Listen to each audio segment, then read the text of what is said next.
So what have you been up to this weekend? Anything fun? This weekend, actually, I just had a quick trip to New York.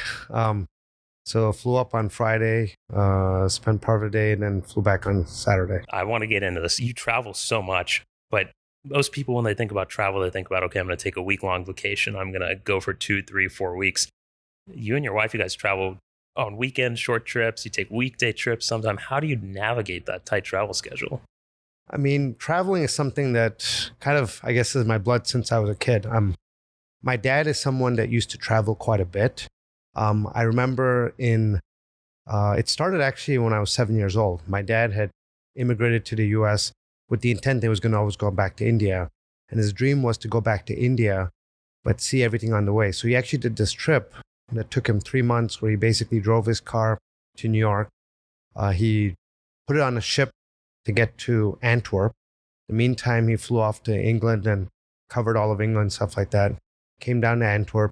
It was basically my mom and my dad, and then myself, and then picked up the car, and then we basically drove, not we, but my mom and my dad drove for 3 months all the way across 17 countries, 22,000 miles to India, basically.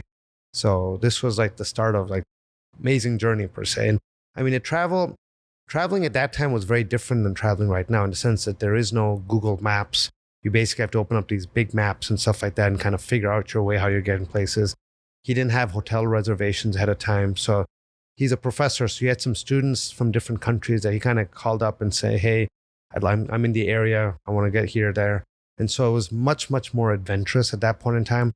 And as vegetarians, food was also a big issue in terms of figuring out stuff. But they went their way and it was an amazing trip back then.